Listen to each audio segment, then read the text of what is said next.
جمعہ کے دن 5 کام کرنے والے کے لیے خوشخبری، جو آدمی ایک دن میں 5 امور پر عمل کرے گا اللہ اسے جنت والوں میں لکھ دے گا، اور وہ کیا ہے؟ مریض کی تیمارداری کرنا، جنازے میں شریک ہونا، دن کا روزہ رکھنا، جمعہ کے دن نماز کے لیے نکلنا، اور غلام آزاد کرنا۔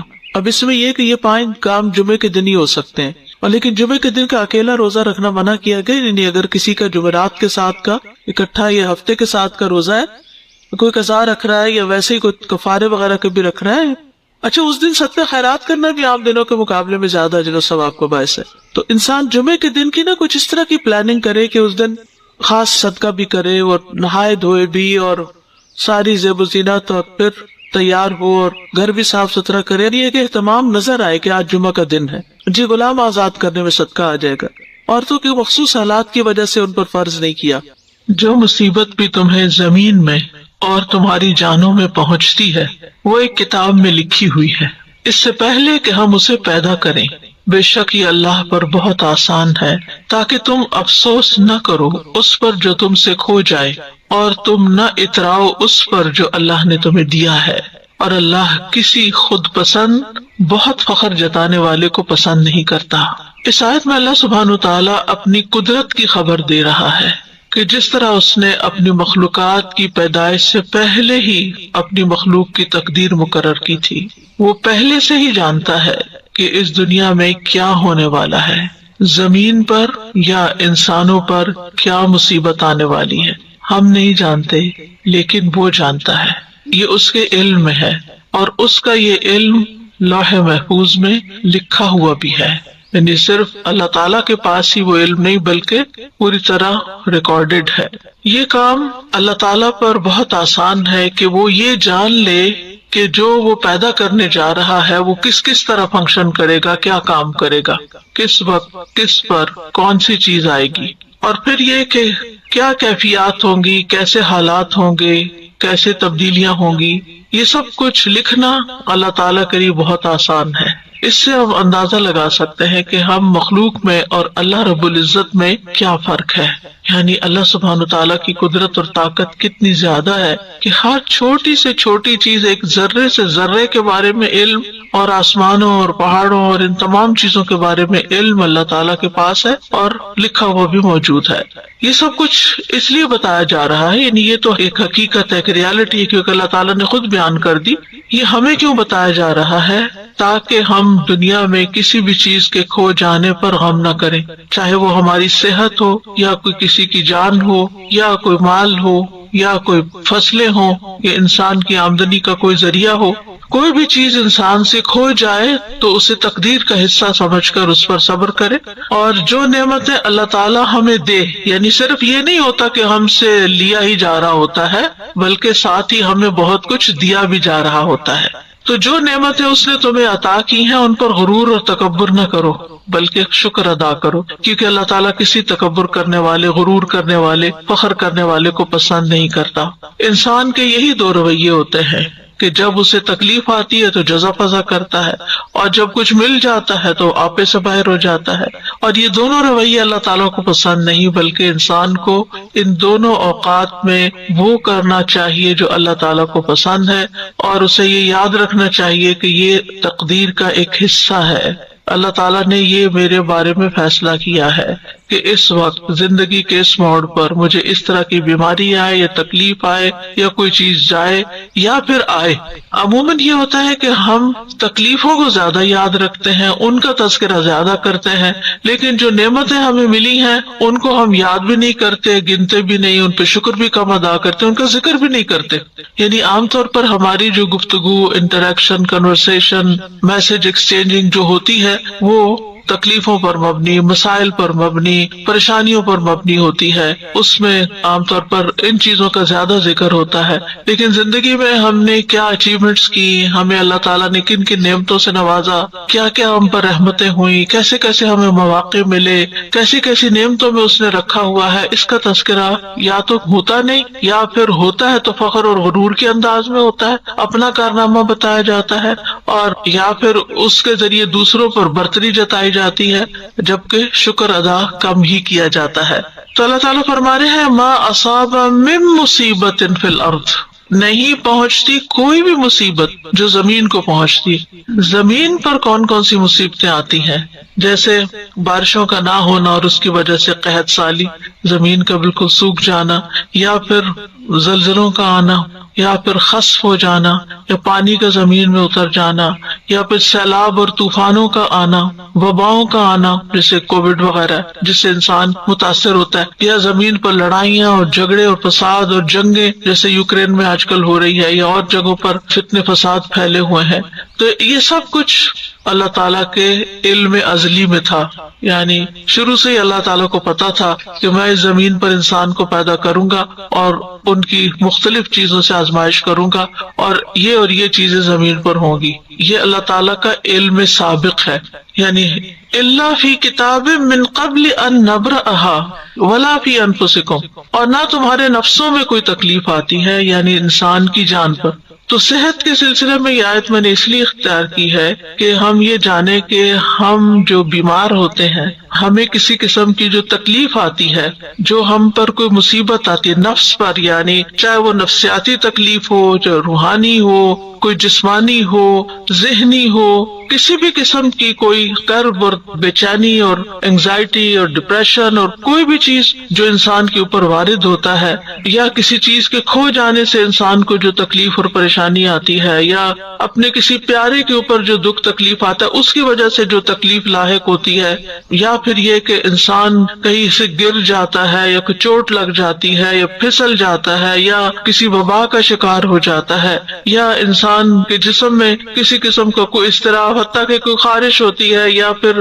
کسی طرح کی کوئی چبھن سی ہو جاتی ہے، یا کوئی پین شروع ہو جاتی ہے، کوئی بھی چیز جو ہمارے جسم میں ہوتی ہے یہ اللہ کے علم میں ہوتی ہے اور اللہ کے اذن سے ہوتی ہے.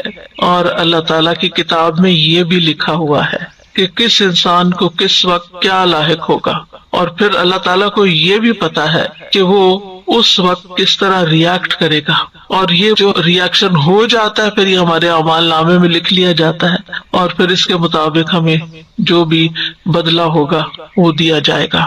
اور یہ سب کچھ کیوں ہوتا ہے؟ آزمائش کے لیے، امتحان کے لیے کہ انسان کرتا کیا ہے.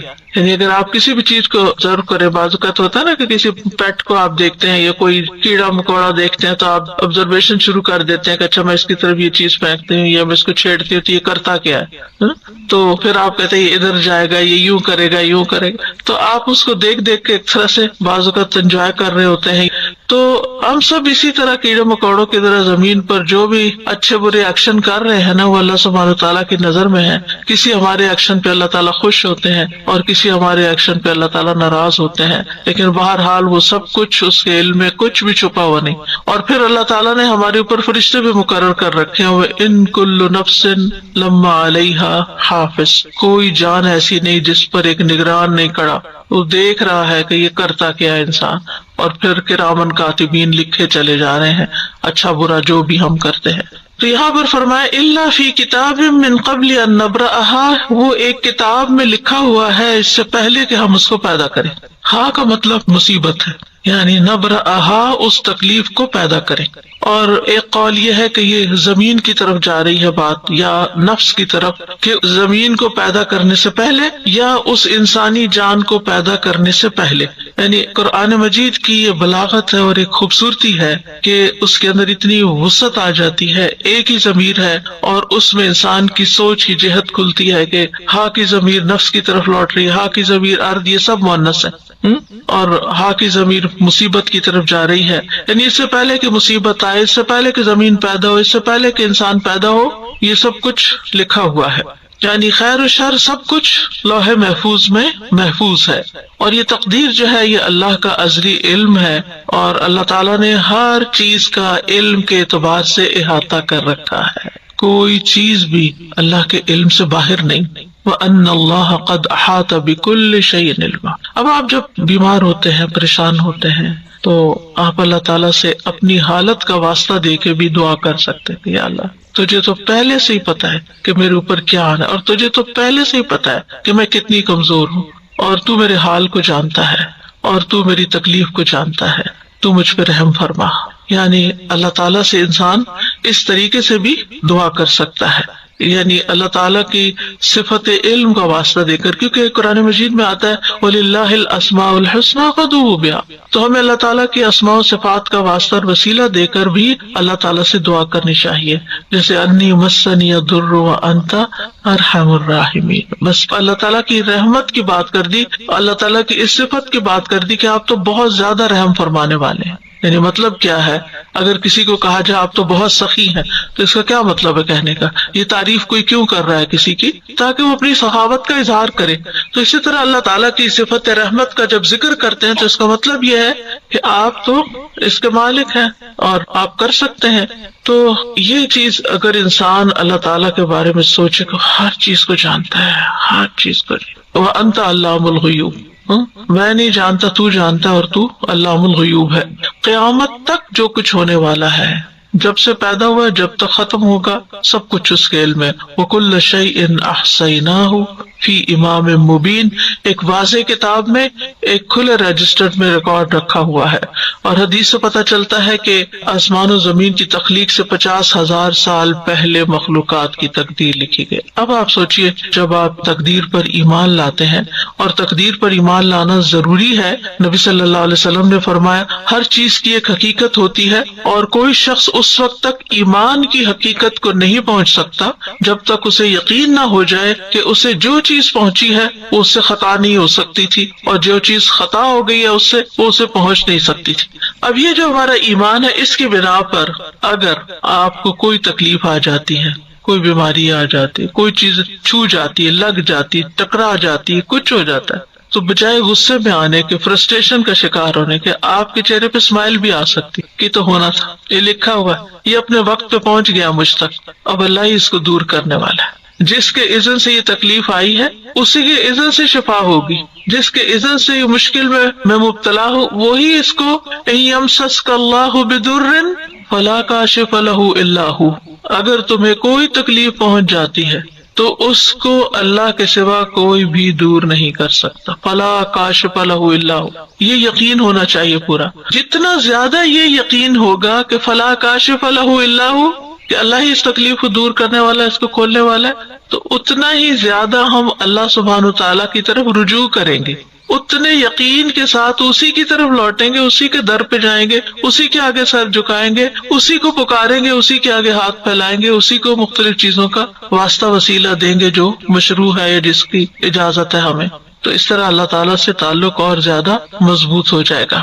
پھر فرمائے ان ذالک علی اللہ یسیر.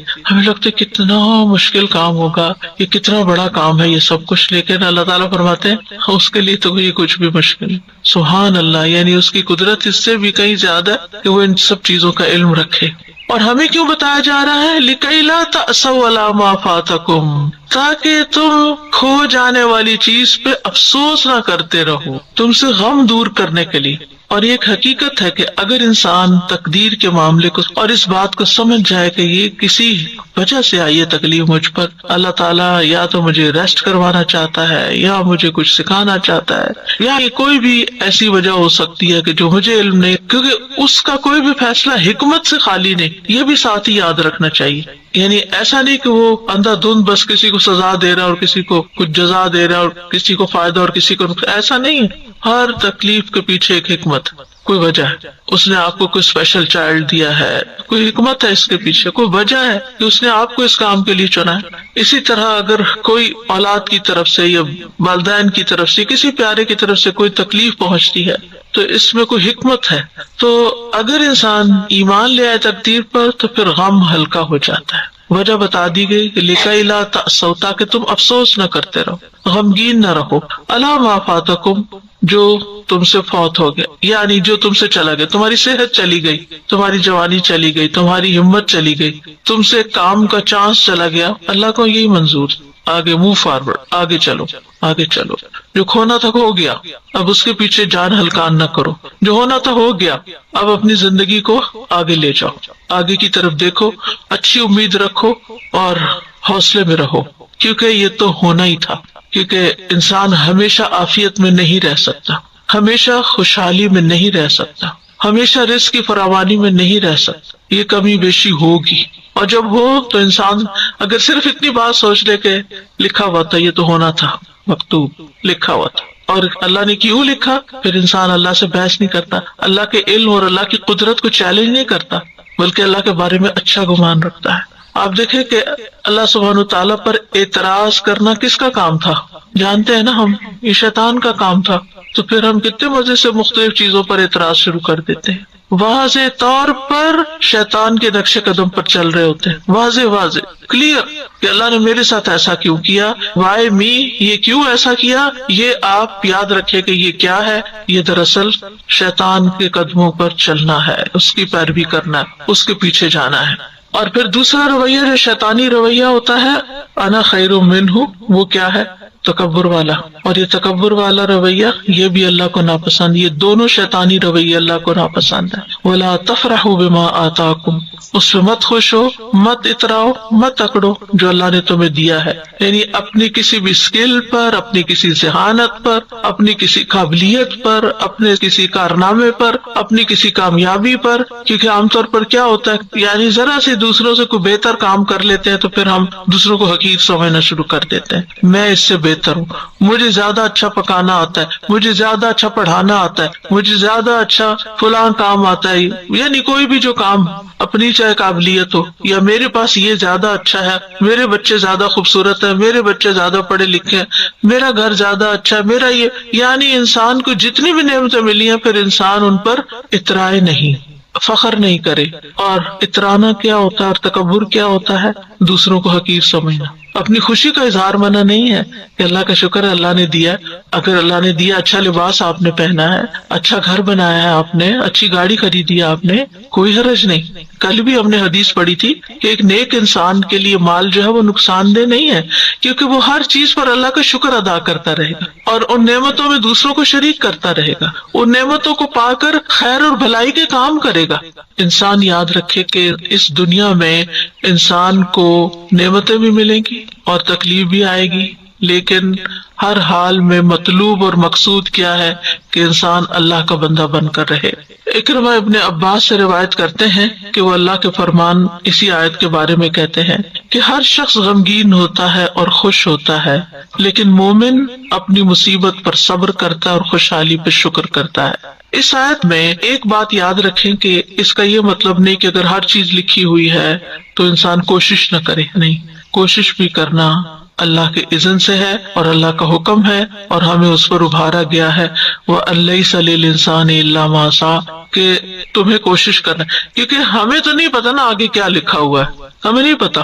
تو ہمیں جو نعمتیں ملی ہیں اور جو وسائل ملے ہیں اور جو جسمانی قوت ملی ہے اس کے ساتھ اس دنیا میں رہتے ہوئے احرص علی ما ینفع، جو چیزیں فائدہ دیتی ہیں ان کی حرص کرے.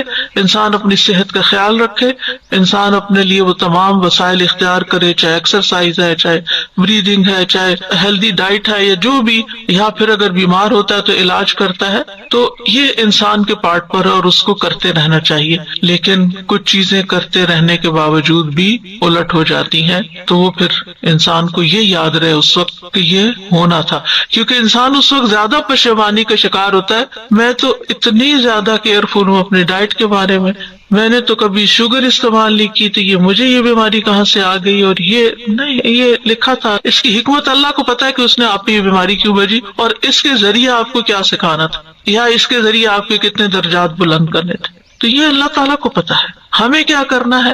احتیاط بھی برتنی ہے بیماری سے بچنے کے لیے، اور اگر آ جائے تو علاج بھی کرنا ہے، اسباب اختیار کرنے ہیں، لیکن اس سارے آزمائش کے عرصے میں اللہ سے راضی رہنا ہے. واللہ لا يحب كل مختال فخور، اللہ تعالیٰ کسی ایسے بندے کو پسند نہیں کرتا جو اپنے عمل میں غرور کرے اور اپنے قول میں فخریہ زبان استعمال کرے، فخر کرے. یعنی عمل میں ایسا لباس پہنے جو گھسیٹ گھسیٹ کے چلے، یا ایسی چال چلے، اور پھر یہ کہ باتوں میں ایسی ایسی باتیں کرے کہ جو دوسروں کو ہرٹ کرنے والی ہوں، شیخی بگاڑنے والی ہوں. تو بے صبرا کرنے والا غم اور سرکش کرنے والی خوشی جو ہے، ان دونوں کی ممانعت کی گئی ہے. ابو بکر صدیق رضی اللہ عنہ کے پاس جب زیادہ مال لایا گیا، آپ کو معلوم ہے کہ نبی صلی اللہ علیہ وسلم کے زمانے میں فتوحات کا سلسلہ شروع ہو گیا تھا، بہت سی جگہوں سے غنائم وغیرہ آ رہے تھے. حضرت ابو بکر کے زمانے میں اور زیادہ بڑھ گیا، حالانکہ صرف 2 سال ہی تھے. تو جب زیادہ مال آیا آپ کے پاس تو انہوں نے کہا، اے اللہ، ہم طاقت نہیں رکھتے مگر یہ کہ ہم اس بات پر خوش ہوں جو تو نے ہمارے لیے مزین مزین کیا ہے، یعنی ہمیں مال اچھا لگتا ہے، کوئی چیز ملتی ہے تو ہمیں خوشی ہوتی ہے.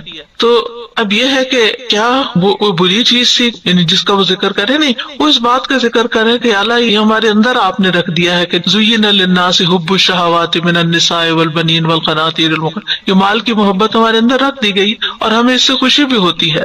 تو مطلب یہ ہے کہ اس سے مراد وہ خوشی ہے، اس طرح خوش ہونا منع ہے کہ جو انسان کو تکبر اور سرکشی کی طرف لے جائے. ورنہ مال کے ملنے پر، نعمت کے ملنے پر، اپنی پسند کی چیز ملنے پر انسان کو کبھی بھی غمگین نہیں ہونا چاہیے بلکہ خوش ہونا چاہیے. اور یہ خوشی کرنا کوئی بری بات نہیں ہے، یعنی خوشی کے موقع پر خوش ہونا اس میں کوئی برائی نہیں ہے. کیونکہ کچھ لوگ ایسے ہوتے ہیں ہر وقت بس ایک ایسی حالت میں رہتے ہیں کہ نہ کسی خوشی کے موقع پہ خوش ہوتے ہیں، نہ کسی غم کے موقع پہ غمگین ہوتے ہیں کہ وہ نیک پارسا نہیں. خوشی کی کوئی چیز ہے، کوئی نعمت ملی، خوشی کا اظہار کرے. فاما بنعمت ربک فحدث، بس لمٹ کے اندر، اس سے اوپر نہیں جانا کہ تکبر شیخی بگاڑنا شروع ہو جائے یا آپ دوسروں کو نیچا کرنا شروع کر دیں، یہ نہیں ہونا چاہیے. اور اسی طرح یہ کیسے ہو سکتا ہے کہ غم کا موقع ہو، کوئی پیارا جدا ہو جائے، کوئی تکلیف ہو اور ہم غمگین نہ ہو؟ یعنی کیا ہم پتھر دل ہیں؟ ہمارے سینے میں دل نہیں ہے؟ ہم محسوسات اور جذبات سے عاری ہو جائے؟ یہ نہیں کہا گیا. ہم غمگین بھی ہوں، ہمیں اجازت ہے غم کرنے کی، ہم غمگین ہوں، ہمیں اجازت ہے آنسو بہانے کی، لیکن حد سے باہر نہیں نکلنا، منہ سے کچھ نہیں نکالنا، اونچی آواز سے نہیں رونا، کوئی شکوہ شکایت نہیں کرنی ہے اللہ تعالیٰ سے. اسی طرح بیماری ہے، بیماری میں تکلیف ہے، کوئی پین ہے، کوئی ایسی چیز آ گئی ہے کہ جو ڈاکٹرز کہتے ہیں علاج ہی کوئی نہیں ہے، بس اب آگے کی تیاری کرو، تو ایسے میں بھی مایوسی نہیں، غم ہے، مایوس نہیں ہونا. تو آپ دیکھیں کہ اللہ کے انبیاء جو ہیں وہ تکلیف کے موقع پر تکلیف محسوس کرتے ہیں لیکن اللہ ہی کو پکارتے ہیں. حضرت یعقوب علیہ السلام کو آپ دیکھیں کہ کتنے سال ایک تکلیف میں حضرت یوسف علیہ السلام کی جدائی میں مبتلا رہے، لیکن مایوس نہیں ہوئے ایک دن کے لیے بھی. جب بنیامین بھی وہاں رہ گئے تو کیا کہتے ہیں؟ امید ہے کہ میرا رب سب کو ہی لے آئے گا.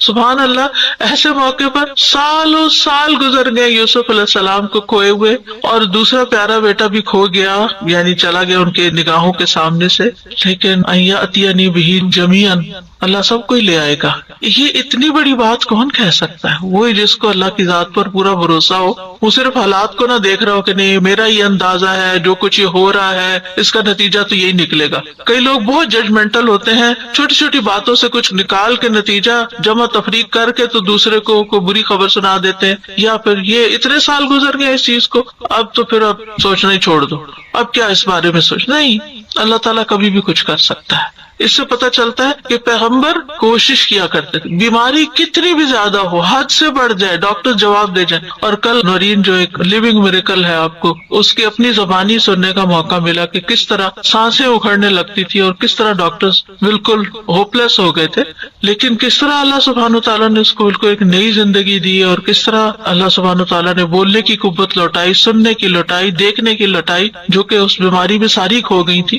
تو اللہ تعالیٰ کچھ بھی لوٹا سکتا ہے. اس لیے بیماری کتنی بھی شدید ہو کبھی بھی مایوس نہ ہو، مایوسی نہیں، امید رکھے میں ٹھیک ہو جاؤں گی، انشاءاللہ ٹھیک ہو جاؤں گی. اور اگر اللہ کی تقدیر نافذ ہونی ہے تو ایک دن تو نافذ ہونی ہے، ایک دن تو دنیا سے جانا ہی ہے، اور سبھی نے جانا ہے. کل ہمارے گروپ میں کسی نے پوسٹ کیا، انہوں نے کہا اللہ سبحانہ تعالیٰ نے میرے پہ بہت رحم کر دیا ہے، میں بہت نعمت والی ہوں، اور اللہ تعالیٰ نے اتنے سالوں میں اچانک ایک رات میں میری مشکل حل کر دی. تو میں نے ان کو پرائیویٹ میسج کیا، میں نے کہا وہ اپنا واقعہ سناتے ہیں، بڑا ایمان بوسٹ ہوتا ہے لوگ. تو کہنے لگی کہ 2005 ان سب چیزوں میں UAE میں ہم رہتے ہیں، اور میرے ہسبینڈ کو اتنی لاس ہوئی، اور ہم پھر کوشش کرتے تھے کہ ہم کھڑے ہو جائیں اور وہ پچھلے مسئلے حل کرتے ہیں، لیکن وہ پائل اپ ہوتے گئے مسئلے، اور ہم ہر وقت ٹینشن میں رہتے تھے. اور کل کیسے ہوا کہ وہ پکڑ کے لے گئے پولیس آ کے، اور بچے اور میں اکیلے تھے گھر میں، اور ہمارا کوئی بھی نہیں تھا. تو ہم نے تکبیریں پڑھنی شروع کر دی، روتے جائیں، اور ہم کہے اللہ اکبر کبیرہ والحمدللہ کثیرہ وسبحان اللہ بکرۃ واسیلہ، اور ہم کہے اللہ تو سب کچھ کر سکتا ہے، ہم کچھ نہیں کر سکتے. ہم یہ کہتی ہیں رات کے وقت UAE میں کوئی کام نہیں ہوتا، کوئی جیل سے آزاد نہیں ہو سکتا. کہتی کوئی آدمی آیا ہے، انہوں نے میرے ہسبینڈ سے جیل میں بات کی ہے، کہا ہے آپ حق پر ہو، آپ باہر نکلو. پولیس والوں سے کہا ہے کہ اس کو باہر نکالو، ان کا کلیئرنس سب کچھ کر کے وہ اسی وقت گھر آ گئے. اور یہ کہتی ہیں کہ ہم سوچ رہے تھے کہ پتہ نہیں اب میں اپنے ہسبینڈ کو دیکھ بھی سکوں گی کہ نہیں. اور ہم اس سوچ میں تھے اور اللہ سبحانہ و تعالیٰ نے وہ تکبیریں جو ہم نے کہی اور تسبیح کی کہ اللہ بڑا ہے نا، اس یقین کے ساتھ کہ ٹھیک ہے قانون ہے، سسٹم ہے، نظام ہے، جیل ہے، پولیس ہے، سب کچھ ہے، لیکن اللہ سب چیزوں سے بڑا ہے نا، اس یقین کے ساتھ کہ اللہ ہی سب سے بڑا ہے. تو اللہ سبحانہ تعالیٰ کو اگر انسان بڑا سمجھ کر اس کے آگے جھکتا ہے تو اللہ تعالیٰ ضرور سنتا ہے. تو بہرحال یہ بات یاد رکھنی چاہیے کہ جو کچھ دنیا میں ہوتا ہے ہر چیز تقدیر کے ساتھ ہے، اور کوئی چیز تقدیر سے سبقت نہیں کر سکتی. نبی صلی اللہ علیہ وسلم نے فرمایا اگر تقدیر سے کوئی چیز سبقت کر سکتی تو وہ نظر ہے، نظر لگنا.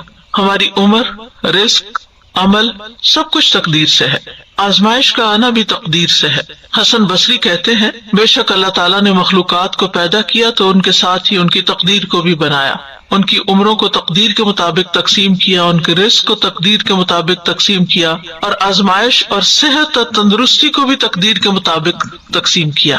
بیماری بھی تقدیر سے ہے، یعنی ہم سب کو یاد رکھنا چاہیے کہ اگر کوئی بیماری آئی ہے تو یہ میرے مقدر میں لکھی ہوئی تھی. اسی طرح کسی کا عقل مند ہونا اور بے وقوف ہونا یہ بھی تقدیر کا حصہ ہوتا ہے. رسول اللہ صلی اللہ علیہ وسلم نے فرمایا ہر چیز تقدیر سے وابستہ ہے، یہاں تک کہ فہم و فراست اور بے بسی بھی. پھر موت کا وقت اور جگہ. نبی صلی اللہ علیہ وسلم نے فرمایا جب تم میں سے کسی کی موت کسی زمین پر مقرر ہوتی ہے تو اسے وہاں جانے کی حاجت پڑ جاتی. جب وہ اپنے اینڈ مقام پہ پہنچتا ہے تو اللہ تعالیٰ اس کی روح قبض کر لیتا ہے، اس سے آگے نہیں جا سکتا. کتنے لوگ پلین میں فوت ہو جاتے ہیں، اچھے بھلے صحت مند سوار ہوتے ہیں لیکن اتر نہیں سکتے، ان کی موت وہاں لکھی ہوتی ہے. اور قیامت کے دن وہ زمین کہے گی اے مالک یہ تیری امانت حاضر ہے.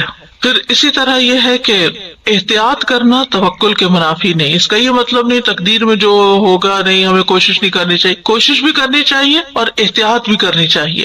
مترف کہتے ہیں کسی کو ایسا نہیں کرنا چاہیے کہ وہ اونچے پہاڑ پر چڑھ کے خود کو نیچے گرائے اور کہے میری تقدیر میں یہ لکھا تھا. کہ بہت سے لوگ خودکشی کو کہتے ہیں جب تقدیر میں خودکشی لکھی تھی تو اس نے کر لی، اب اس پہ کیا الزام. تو یہ نہیں ہے. اللہ نے انسان کو جو اختیار بھی دیا ہے، تقدیر کا مطلب تھا اندازہ کرنا. اللہ کو پہلے سے ہی پتا تھا، اللہ کا اندازہ تھا اور درست اندازہ تھا کہ یہ شخص اس کو یہ اور یہ مشکل آئے گی اور یہ اس کا حل ہے وہ خودکشی میں ڈھونڈے گا. یہ اللہ کو پہلے سے پتا تھا. تو اللہ تعالیٰ کو بلیم نہیں کیا جا سکتا کہ اللہ نے اس کے اوپر زبردستی لکھ دیا کہ نہیں تم ضرور خودکشی کرو. یہ اللہ کا علم ہے. تقدیر کیا ہے؟ اللہ کا علم ہے کہ اللہ کو پہلے سے ہی پتا ہے کہ لوگ کس کس طرح بہیو کریں گے. جو چیزیں ان کو دی گئی ہیں، جو وسائل ان کو دیے گئے ہیں، جو زندگی ان کو دی گئی ہے، وہ اس کے ساتھ کیا کریں گے. تو انسان کو احتیاط کرنی چاہیے، کوشش کرنی چاہیے، بچاؤ اختیار کرنا چاہیے، دعا کرنی چاہیے. لیکن اگر کوئی تکلیف آ جائے تو یہی سوچنا چاہیے کہ یہ میری قسمت میں تھی، مجھے ملنی ہی تھی. اور مومن کا رویہ کیا ہوتا ہے جب کوئی تکلیف آ جاتی ہے تو وہ سوچتا ہے کہ اللہ کا اذن تھا، اس میں کوئی حکمت ہے، اور وہ اس بات کو نہیں بھولتا کہ قل لن یصیبنا الا ما کتب اللہ لنا هو مولانا وعلی اللہ فلیتوکل المؤمنون. آپ ان سے کہیے ہمیں اگر کوئی مصیبت آئے گی تو وہی آئے گی جو اللہ نے ہمارے مقدر میں لکھ رکھی ہے، وہی ہمارا سرپرست ہے، اور مومنوں کو اللہ پہ توکل کرنا چاہیے. توکل اسباب کے منافی نہیں، یا اسباب توکل کے منافی نہیں. یعنی اگر آپ توکل کرتے ہیں تو اس کا مطلب یہ نہیں کہ آپ اسباب اختیار نہ کریں، ٹھیک ہے. اور اگر آپ اسباب اختیار کرتے ہیں تو اس کا یہ مطلب نہیں کہ آپ توکل نہ کریں اور اسباب پہ بھروسہ کر بیٹھیں کہ میرے پاس سب کچھ ہے میں کر لوں گی. نہیں، اللہ کے اذن سے ہی ہوگا. میرا بھروسہ اللہ پہ، اللہ مجھ سے کروائے گا، میں کوشش کروں گی، کروائے گا اللہ. دوسری بات یہ، بیماری آ جائے، تکلیف آ جائے تو اللہ ہی کو پکاریں، فوراً دعا مانگیں، اس کی طرف رجوع کریں. امن یجیب المضطر اذا دعاہ ویکشف السوء، بھلا کون ہے جو لاچار کی فریاد رسی کرتا ہے جب وہ اسے پکارتا ہے اور اس کی تکلیف کو دور کرتا ہے. پھر اسی طرح سورۃ الانعام میں آتا ہے وَإِن يَمْسَسْكَ اللَّهُ بِضُرٍّ فَلَا كَاشِفَ لَهُ إِلَّا هُوَ وَإِن يَمْسَسْكَ بِخَيْرٍ فَهُوَ عَلَى كُلِّ شَيْءٍ قَدِيرٌ. اور اگر اللہ تمہیں کوئی نقصان پہنچائے تو اس کے سوا اسے کوئی دور کرنے والا نہیں، تو پھر اس سے دعا کرنی چاہیے نا کہ وہ اسے دور کر دے. اور اگر وہ تمہیں کوئی خیر پہنچائے تو ہر چیز پہ خوب قدرت رکھنے والا نہیں، وہ کر سکتا ہے، لہٰذا پھر اسی کی طرف جائیں، اسی سے مانگیں اور زیادہ مانگیں. پھر اسی طرح یہ ہے کہ انسان کو دعاؤں کی کثرت کر دینی چاہیے. وَإِذَا سَأَلَكَ عِبَادِي عَنِّي فَإِنِّي قَرِيبٌ إِنَّ رَبِّي قَرِيبٌ مُجِيبٌ. اور پھر پورا بھروسہ اللہ پہ ہونا چاہیے، کسی ڈاکٹر پر، کسی انسان پر نہیں. کہ یہ کر دے گا میرے لیے، کہ ان انسانوں کی کوشش بھی اللہ کے اذن سے ہی کامیاب ہوتی ہے۔ انسانوں کو عقل کس نے دی؟ جس عقل کے ساتھ وہ دوائیں استعمال کرتے، وہ جو دوا بنی ہے وہ کس نے پیدا کیا؟ وہ سارا سبسٹینس جو تھا سب کچھ اللہ کی طرف سے ہے، تو اللہ ہی کو کافی سمجھے، اور پھر اللہ ہی طبیب ہے۔ پھر یہ کہ حالات بہتر ہونے کے لیے انتظار کریں صبر کے ساتھ۔ آپ دیکھیں تکلیف آتے ہوئے پتہ نہیں چلتا، اچانک ہی گلا پکڑا جاتا ہے، اچانک ہی کہیں چوٹ لگ جاتی ہے، لیکن جاتے جانے میں ٹائم لگتا ہے۔ ہر بیماری کے جانے میں انہیں میریکلز اب ہوتے ہیں، لیکن ہر یعنی جو اسباب کے تحت جو چیزیں ہو رہی ہوتی ہیں ان کا اپنا ایک وقت مقرر ہوتا ہے، کیونکہ انا کل شیء خلقناہ بقدر، ان اللہ بالغ امرہ قد جعل اللہ لکل شیء قدرا۔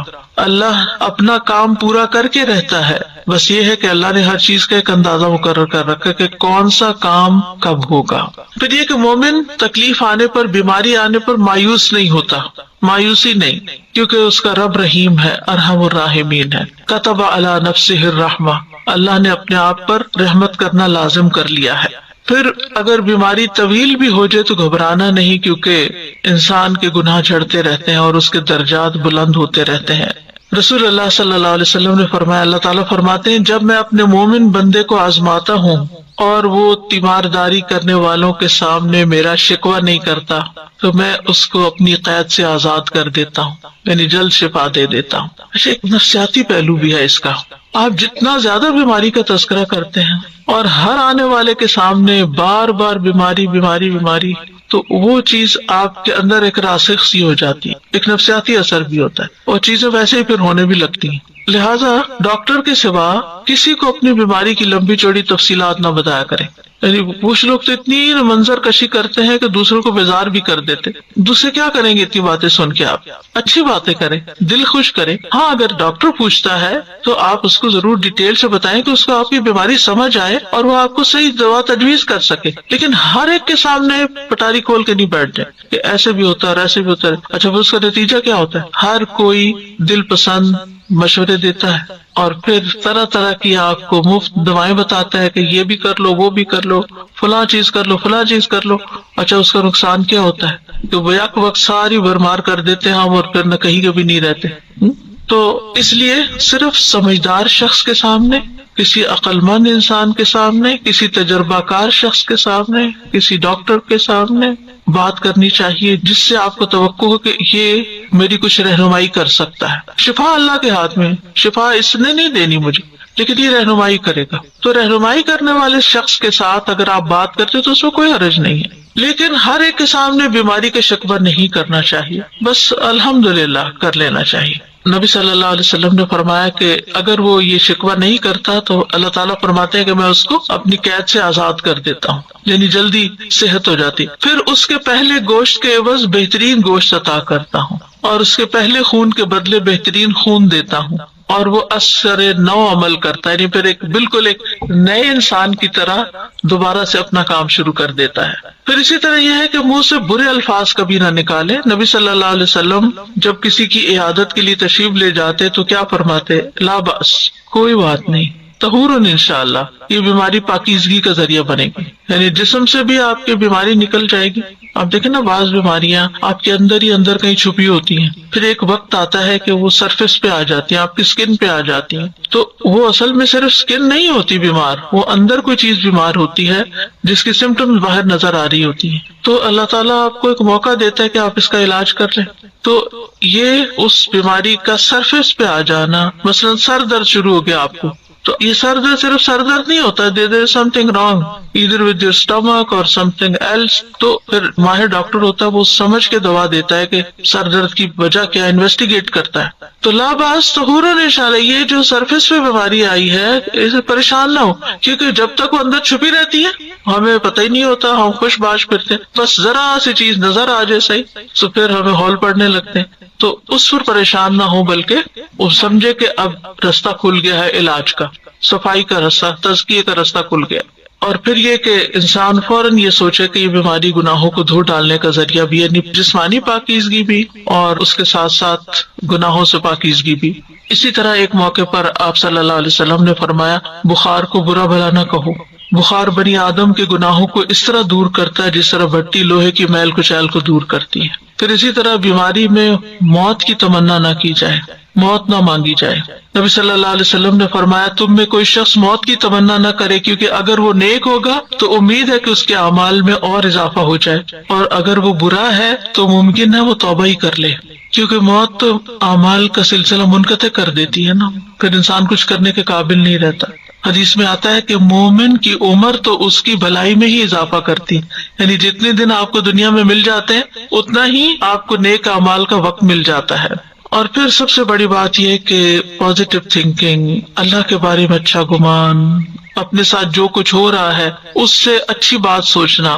اور ویسے بھی حدیث میں آتا ہے نا کہ اللہ تعالیٰ فرماتے ہیں میں اپنے بندے کے ساتھ اس کے گمان کے مطابق ہوں، یعنی جیسا آپ سوچنا شروع کرتے ہیں ویسے چیزیں ہونے لگتی ہیں۔ اور اچھے گمان کے بدلے میں معاملہ بھی اچھا اور برے گمان کے بدلے میں معاملہ بھی برا۔ اگر تم برا سوچتے تو پھر برا ہی نتیجہ نکلے گا، اور اگر تم اچھا سوچتے ہو، آپٹیمسٹک ہو، تو پھر تمہارے ساتھ اچھا ہی ہوگا۔ پھر پلٹ کے بات انسان کے اپنے اوپر ہی آ جاتی ہے کہ انسان اپنے لیے کیا سوچتا ہے، کیا چاہتا ہے۔ پھر یہ کہ اللہ کے وعدوں کو یاد رکھے، جو وعدے اس نے اپنی کتاب میں کیے۔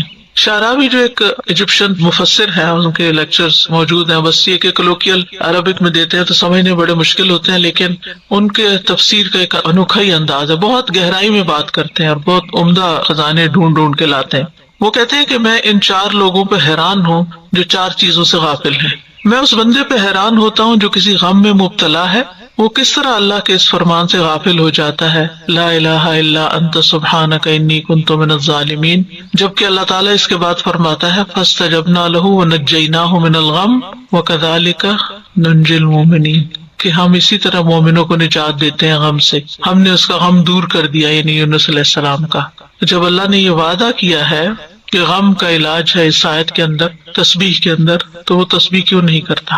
وہ کہتے ہیں میں اس بندے پہ حیران ہوتا ہوں جسے کسی تکلیف سے آزمایا گیا، یعنی کوئی بیماری آئی اس پر، کہ وہ کس طرح اللہ کے اس فرمان سے غافل ہو جاتا ہے، انی مسنی الضر وانت ارحم الراحمین، مجھے تکلیف پہنچی ہے اور تو سب رحم کرنے والوں سے زیادہ رحم کرنے والا ہے۔ جبکہ اللہ تعالیٰ اس کے بعد فرماتا ہے فاستجبنا لہ، ہم نے اس کی دعا قبول کر لی، فکشفنا ما بہ من ضر، اور جو کچھ تکلیف اسے تھی وہ ہم نے اس سے دور کر دی۔ تو اللہ سبحانہ تعالیٰ اگر ایوب علیہ السلام کی سنتا ہے تو ہماری بھی سنے گا۔ ان کی دعا قبول کر لی اور اللہ نے ان کو بیماری سے صحت عطا کی، تو یہ اللہ کا وعدہ ہے۔ پھر کہتے ہیں میں اس بندے پہ حیران ہوتا ہوں جو خوف سے آزمایا گیا، وہ کس طرح اللہ کے اس فرمان سے غافل ہو جاتا ہے، حسبنا اللہ ونعم الوکیل، کیونکہ اس کے بعد اللہ تعالیٰ فرماتے ہیں فانقلبوا بنعمت من اللہ وفضل لم یمسسہم سوء، وہ تو اللہ کی نعمت اور فضل کے ساتھ لوٹے، انہیں کوئی تکلیف نہ پہنچی۔ تو یہ غم دور کرنے والی اور فکر اور پریشانی دور کرنے والی آیت ہے، حسبنا اللہ ونعم الوکیل۔ پھر کہتے ہیں میں اس بندے پہ حیران ہوتا ہوں جو لوگوں کے مکر و فریب سے آزمایا گیا، یعنی لوگوں نے اس کے ساتھ چال چلی ہو، وہ کس طرح اللہ کے اس فرمان سے غافل ہو جاتا ہے، وَأُفَوِّضُ أَمْرِي إِلَى اللَّهِ إِنَّ اللَّهَ بَصِيرٌ بِالْعِبَادِ، میں اپنا معاملہ اللہ کے سپرد کرتا ہوں، بے شک اللہ بندوں کے حال کو خوب دیکھنے والا ہے۔ رجل مؤمن جو تھا اس نے یہ آیت پڑھی تھی جب فرعون کے دربار میں اس نے حق بول دیا تھا اور اسے پتا تھا کہ اب میرے ساتھ کیا ہونے والا ہے، اور اس کے بعد اس نے اپنا معاملہ اللہ کے سپرد، تو اللہ نے اس کو بچا لیا اور آل فرعون کو ڈبو دیا۔ اور اسی طرح سورۃ غافر میں بھی آتا ہے، اور اس کے بعد اللہ تعالیٰ فرماتے ہیں وَفَوَقَاهُ اللَّهُ سَيِّئَاتِ مَا مَكَرُوا، جس دشمن کے غرق ہونے کی خوشی میں ابھی آپ نے 10 محرم کا روزہ رکھا تھا، روزہ تو رکھ لیتے پھر یاد نہیں ہوتا کہ کس چیز کے شکرانے کا۔ تو مومن جو ہے وہ تکلیف میں اللہ سے راضی رہتا ہے، اور اس کا اظہار کرتے رہنا چاہیے، اللہ میں راضی ہوں، اللہ میں راضی ہوں، اللہ میں راضی ہوں، اللہ مجھے تکلیف ہے لیکن میں راضی ہوں، میں آپ کے فیصلے پہ ناراض نہیں ہوں، کیونکہ جو اللہ کی تقسیم پہ راضی ہو جائے، حدیث میں آتا ہے اللہ اسے برکت اور وسعت دیتا ہے، اور جو راضی نہ ہو اس کو برکت نہیں ملتی، کیونکہ اللہ تعالیٰ نے اپنے بندے کو جو کچھ دے رکھا ہوتا ہے وہ اس میں اس کا امتحان لیتا رہتا ہے۔ کیا امتحان کا بندہ کیا کرتا ہے؟ مجھے یاد ہے بچپن میں ہم اسکول میں تھے نا چھوٹے چھوٹے، تو بعض اوقات بچے کوئی اپنے ساتھ سویٹس لے آتے، کچھ لے آتے، تو پھر وہ ایک دوسرے سے کہتے کہ مجھے بھی دو، ایک دوسرے سے کہتے کہ مجھے بھی چکھاؤ، تو بچے عموماً سٹنجی ہوتے، کہتے ہیں کیوں نہیں دینا، تو کہتے اوہو ہم نے تو صرف تمہارا دل دیکھا تھا کہ تم کیا کرتے ہو۔ آپ کو بھی یاد ہوگا شاید اس طرح کہ تمہارا دل دیکھتے، تو وہ اس کو بہت برا بلا کہتے تھے جو بچہ شیئر نہیں کرتا تھا یا اکیلے بیٹھ کے لنچ کر لیتا تھا۔ تو بہرحال تو اللہ تعالیٰ بھی ہمارا دل دیکھ رہے ہیں، کہ میں اس کو ایک چیز دیتا ہوں اور پھر اس سے مانگتا ہوں کہ دے دو میرے راستے میں، تو پھر دیکھیں کرتا ہے کیا. تو بہرحال مصیبت پر بھی جو اللہ تعالیٰ کا شکر ادا کرتا ہے وہ خاص شاکرین میں سے ہوتا ہے. یعنی ایک شکر ہوتا ہے جو عام نعمتیں ہیں جو سب کو اکٹھی ملی ہوئی ہیں نا، جیسے ہوا ہے، پانی ہے، سورج ہے، یہ مومن کافر سب کو ملی ہوئی ہے نا، ہمیں بھی ملی ہوئی ہے، اس پر بھی شکر ہے. اور ایک ہوتا ہے اللہ کے نیک بندوں کا شکر، جو نعمتیں خاص ان کو ملی ہوتی ہیں، جیسے آپ کو قرآن کی نعمت ملی، علم کی دولت ملی وغیرہ وغیرہ، یہ کہ اتنے بے شمار لوگوں میں سے اللہ نے آپ کو توفیق دی کہ آپ یہاں آ کے سیکھ رہے ہیں، اس پر شکر ادا کرتے ہیں.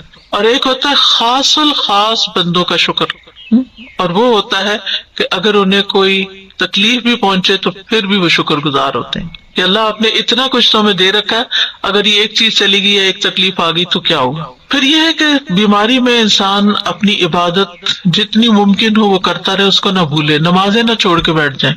اس میں ہم دیکھتے ہیں نبی صلی اللہ علیہ وسلم نے اپنی بیماری میں حکم دیا کہ حضرت ابوبکر لوگوں کو نماز پڑھائیں. جب وہ لوگوں کو نماز پڑھانے لگے تو رسول اللہ صلی اللہ علیہ وسلم نے اس دوران ایک دفعہ اپنے آپ کو ذرا ہلکا محسوس کیا، اور اس وقت ابوبکر ابھی نماز پڑھا رہے تھے کہ آپ وہاں تشریف لے گئے. ابوبکر نے آپ کو دیکھا تو پیچھے ہٹنا چاہا، لیکن آپ نے اشارے سے ان کو اپنی جگہ پر رہنے کا حکم دیا. پھر آپ ابوبکر کے برابر ان کے پہلو میں بیٹھ گئے، تو ابوبکر رسول اللہ صلی اللہ علیہ وسلم کی اقتداء کر رہے تھے اور لوگ ابوبکر کی پیروی کر رہے تھے.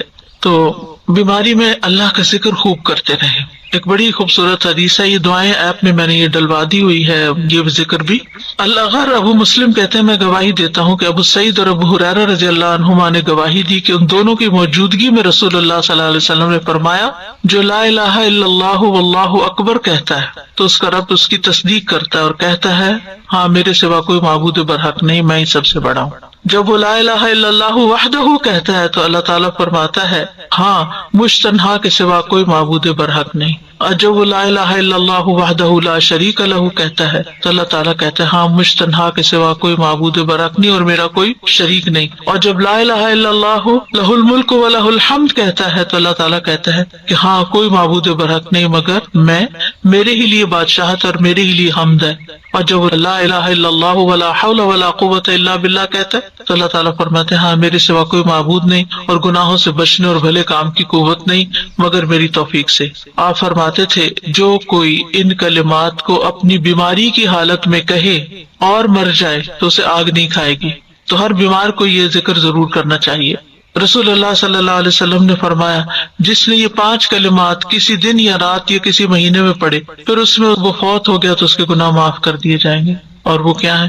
لا الہ الا اللہ واللہ اکبر، لا الہ الا اللہ وحدہ لا الہ الا اللہ ولا شریک لہ، لا الہ الا اللہ لہ الملک و لہ الحمد، لا الہ الا اللہ ولا حول ولا قوت الا باللہ. پھر استغفار کرنا، انسان اپنی بیماری میں توبہ استغفار کرتا رہے، درود شریف پڑھتا رہے کیونکہ اس سے رحمتیں آتی ہیں تو انشاءاللہ اللہ تعالیٰ اس کی مدد کرے گا. پھر یہ ہے کہ بیماری کا علاج ضرور کروائے، یعنی مایوس ہو کے چھوڑ نہ دے کہ یہ لا علاج بیماری ہے تو فائدہ نہیں، یعنی جس طرح کا بھی ممکن ہو علاج کروائے.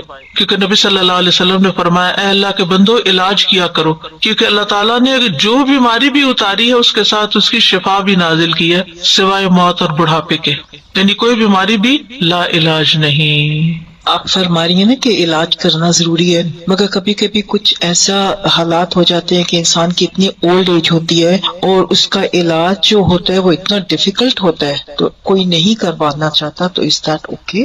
اگر کسی علاج کے نتیجے میں زیادہ بڑی تکلیف کا امکان ہے تو پھر وہ علاج نہ کرایا جائے، کوئی آلٹرنیٹ تھراپی دیکھی جیسے کینسر ہو جاتا ہے کافی بڑی ایج جی میں، تو اس کا صرف ایک سرجری ہی علاج نہیں ہوتا، کچھ اور چیزیں بھی. جی وہ کیمو سے بھی منع کر دیتے ہیں، کوئی حرج نہیں سرجری سے بھی منع کر دیتے ہیں. جی کوئی حرج نہیں، اس میں پھر یہ کہ آلٹرنیٹ تھراپیز ہوتی ہیں جو پین کو یا تکلیف کو کم کریں، یعنی کوئی نہ کوئی ہیلا چارہ، کوئی فزیکل تھراپی، کوئی اور چیز جو کسی طرح ایز کرے بیمار کو. بیسکلی دے گیو سم سیڈیٹیوز اور things like that کہ ٹھیک ہے کہ اس کو پین ریلیف ملے. ہاں، اور اس کے ساتھ انسان دعا کرے، ذکر اذکار جب تک اللہ نے زندگی رکھی ہے. جیسے سیڈیٹیوز یہ بھی تو پھر ایک علاج ہی ہے نا ایک طرح سے اس جی جی، اور پین کلرز دیتے ہیں بیسکلی جی. کہ وہ کہتے ہیں کہ جتنا چھیڑیں گے اتنی زیادہ تکلیف. بالکل. تو اللہ تعالیٰ نے کوئی بیماری ایسی نہیں پیدا کی کہ جس کا علاج پیدا نہ کیا ہو. علاج کرنا چاہیے، علاج کرتے رہنا چاہیے. اور بڑھاپے کا علاج نہیں ہے یہ. دیکھیں نا، آپ کہہ رہے ہیں کہ اتنے بڑھاپے میں جا کے اگر ایسی کوئی بیماری ہو جاتی تو پھر اس کا واقعی علاج نہیں ہوتا اور صرف اس کی تکلیف کو ہی کم کرنے کی طرف توجہ ہوتی ہے. یہ تو نبی صلی اللہ علیہ وسلم نے خود بھی فرما دیا. اور یہ بھی یاد رکھنا چاہیے کہ دوا سے شفا اللہ کے اذن سے ہی ہوتی ہے، انسان کے ہاتھ میں نہیں. دوا کے اندر کچھ نہیں ہے، دوا اللہ کے اذن سے شفا دیتی ہے. ایک بندے کو وہی فائدہ دیتی ہے چیز، دوسرے کے اوپر اثر ہی نہیں کرتی. اور پھر یہ کہ صرف میڈیسن ہی نہیں بلکہ اللہ کے کلام سے بھی شفا حاصل کرنی چاہیے. اگر کوئی ایسا بیمار ہے جو سرجری نہیں کروا سکتا، کیمو نہیں لے سکتا، لیکن اس کے اوپر دم وغیرہ مسلسل کیا جا سکتا ہے، تو یہ بھی ایک علاج کا ذریعہ ہے، کیونکہ اللہ کے کلام میں شفا ہے. قل هو للذین آمنوا ھدی وشفاء. نہ صرف یہ کہ جسمانی بیماریوں کا بلکہ روحانی بیماریوں کا. شفاء لما فی الصدور. پھر سنت سے علاج. انبیاء کو قلبی اور روحانی ادویات دی گئی جو فائدہ دیتی ہیں. بعض بیماریاں ایسی ہیں کہ جو ڈاکٹروں کی پہنچ سے باہر ہوتی ہیں، ان کو پتہ ہی نہیں ہوتا کہ بیماری کیا ہے اور اس کا علاج بھی نہیں کر سکتے، وہ جانتے نہیں ہوتے. تو ایسی صورت میں خاص طور پر جو وحی کے ذریعے ہمیں ملا ہے اس کے ذریعے علاج کرنا فائدہ دیتا ہے، اور وہ بھی کروانا چاہیے، یعنی روحانی علاج جس کو کہتے ہیں. کیونکہ اللہ کے سوا کوئی نہیں جانتا کہ اس بیماری کا کاز کیا ہے. تو ڈاکٹرز کو جب تک کاز سمجھ نہیں آتی تو وہ علاج کیسے کریں؟ وہ اپنی عقل سے اس تکلیف کو دور کرنے کے لیے کچھ نہ کچھ دیتے رہتے ہیں، لیکن بعضوں کا صرف وقتی آرام آتا ہے اور پھر تکلیف بڑھ جاتی ہے یا آرام آتا بھی نہیں ہے. ابھی آج ہی کسی نے مجھے ذکر کیا کہ انہوں نے شوگر کی دوا دی اور وہ دوا ایسی تھی کہ اس سے کڈنی جو ہے وہ متاثر ہو گئی، تو اس کو بھی کوئی خاص آرام نہیں آیا اور ساتھ ایک اور آرگن جو ہے وہ بھی ڈیمیج ہو گیا. تو یہ صورت بھی بعض اوقات ہوتی ہے. تو انسانی کوششیں اب بھی انسانی جسم کو سمجھنے میں ناکام ہے کہ یہ کس طرح ورک کرتا ہے. جتنا بھی ہوا ہے الحمدللہ فائدہ بھی بہت ہے، بیماریاں دور بھی ہوتی ہیں، لیکن پھر بھی مکمل کمپلیٹ علم انسانوں کے پاس نہیں ہے. وہی الہی کے ذریعے جو اللہ نے کلام اتارا ہے، جب اللہ نے فرما دیا کہ اس میں شفا ہے تو قرآن سے شفا حاصل کرنی چاہیے. کل مجھ سے کسی نے اپنا تجربہ شیئر کیا، 65+ ہیں وہ بھی ماشاءاللہ. تو وہ کہنے لگی کہ میں کسی دوا پر نہیں ہوں، مجھے کسی قسم کی دوا کی ضرورت نہیں ہوتی، نہ کوئی وٹامن نہ کچھ. میں نے کہا کیا راز ہے؟ کہتی کہ میں روزانہ کا جو قرآن پڑھتی ہوں ساتھ ہی پانی رکھ لیتی ہوں، اس پہ دم کرتی ہوں اور وہ روز پی لیتی ہوں، میری ساری چیزیں اسی سے ٹھیک ہوتی. سبحان اللہ. یقین کی بات ہے نا، یقین کی بات ہے. ورنہ آپ دیکھیں کہ جو عمر بڑھتی جاتی ہے دوائیوں کی تعداد بڑھتی جاتی ہے، ڈوز بڑھتی جاتی ہے، کیونکہ یہ یقین ہے کہ قرآن شفا ہے. اللہ تعالیٰ نے فرما دیا ہے کہ وَنُنَزِّلُ مِنَ الْقُرْآنِ مَا هُوَ شِفَاءٌ وَرَحْمَةٌ. شفا بھی ہے، رحمت بھی ہے. اور پھر یہ کہ قرآن میں سے کہیں سے بھی پڑھ لیں. بعض تو اسپیسیفک آیات تجربے مشاہدے کی روشنی بتاتے ہیں، وہ بھی ٹھیک ہے، لیکن ادروائز آپ کہیں سے بھی پڑھ لیں انشاءاللہ آپ کو شفا ہوگی. اور اگر آپ روز یہی پریکٹس شروع کر دیں کہ جب قرآن پڑھنے لگے اپنا پانی پاس رکھ لیں، اونچی آواز سے تلاوت کریں، اور پھر وہ پانی کے اندر وہ جو آپ کی قرآن کی آیات کا اثرات ہیں وہ جائیں گے اور وہی پی لیں، اور وہ آپ کے کان بھی سن رہے ہیں، آپ کا جسم بھی سن رہا ہے، اور پانی بھی آپ کے اندر وہی گیا ہے، تو انشاءاللہ شفا ہوگی. پھر اسی طرح حجامہ کرانا، کپنگ، کیونکہ نبی صلی اللہ علیہ وسلم نے اس کے بارے میں تلقین کی ہے. اور جب آپ معراج پر گئے تھے تو جس فرشتوں کے گروہ سے ملے تو انہوں نے یہ کہا کہ اپنی امت کو حجامہ کرانے کا حکم دیں. اور اس میں الحمدللہ بہت فائدہ بھی ہوتا ہے. کئی ایسی لا علاج بیماریاں جو کسی دوا سے نہیں جاتی وہ حجامہ سے چلی جاتی ہیں. پھر کلونجی ہے. کلونجی کا بھی ہے کہ بعض اوقات لوگ کہتے ہیں ہمیں یہ سمجھ نہیں آتی کتنی کھائیں کتنی نہیں. آپ بس ایک پنچ روز اگر پانی کے ساتھ لے لیں اور اس نیت کے ساتھ کہ اللہ نے اس میں موت کے سوا ہر بیماری کی شفا رکھی ہے تو اللہ تعالیٰ آپ کو شفا دے گا. ہم نہ تو ڈاکٹر ہیں اور نہ ہی ہم جانتے ہیں کہ کیا چیز کتنی کیا، لیکن چھوٹی سے چھوٹی مقدار سے برکت ہو جائے گی، فائدہ ہو جائے گا، کیونکہ شفا تو اللہ نے ڈالنی ہے نا. وہ ہماری پھپھی کہا کرتے تھے اللہ تعالیٰ شفا دے تو راکھ کی پڑیا سے بھی ہو جاتی ہے، یعنی اگر اس میں کچھ بھی نہیں ڈلا ہوا راکھ ہی رہا ہے تو وہ بھی کھا لے تو انسان ٹھیک ہو جاتا ہے. پھر اسی طرح شہد، اللہ تعالیٰ نے قرآن میں فرمایا ہے کہ فیہ شفاء للناس. اللہ تعالیٰ کی بات تو غلط نہیں ہو سکتی نا. اگر اللہ نے فرمایا کہ فیہ شفاء للناس تو یقین رکھیں کہ فیہ شفاء للناس، اس میں شفا ہے لوگوں کے لیے. بس یہ ہے کہ پھر شہد خالص ہونا چاہیے، ورنہ یہ کہ ہم شہد کو بلیم کرتے رہتے ہیں اور پھر حدیثوں کو ڈاؤٹ کرتے رہتے ہیں. من جد وجد، اس کا مطلب جو کوشش کرتا ہے پا لیتا ہے. میں یہ سوچ رہی تھی کہ نیت بہت امپورٹنٹ ہے. اگر ہم شہد لے رہے ہیں، ہم کلونجی لے رہے ہیں، ہم زیتون لے رہے ہیں، تو ہماری نیت اگر یہ ہے کہ اس میں اللہ نے بولا ہے تو اللہ کی تو کہیں بھی بات غلط نہیں ہوتی، اس سے مجھے شفا ملے گی تو پھر شفا مل جائے گی. پھر جیسے انسان سوچتا ہے نا پھر باڈی بھی ویسے جیسے کام وہ کرتا پانی سے شفا ہو گئی. تو جسٹ اپنی نیت انسان کو جائزہ لینا ہے. اللہ کا حکم، رسول اللہ صلی اللہ علیہ وسلم کا حکم اور آپ کا تجربہ ہم کافی ہے ہمارے. اسی طرح آب زمزم حدیث میں آتا ہے جس مقصد کے لیے پیا جائے وہ اس سے فائدہ ہوتا ہے. یعنی الحمدللہ مسلمانوں کے ہر گھر میں کچھ نہ کچھ زمزم جو ہے موجود ہوتا ہے، تو وہ اکٹھا نہ پی جائیں بلکہ اس کو تو تبرک کے طور پہ رکھے، اور آپ اپنے پانی میں تھوڑا تھوڑا ڈال کے اس کو، کیونکہ جس پانی میں آپ ڈالتے ہیں اس سارے کی تاثیر بھی بدل جاتی. تو دم کر کے رکھ لیں سورۃ فاتحہ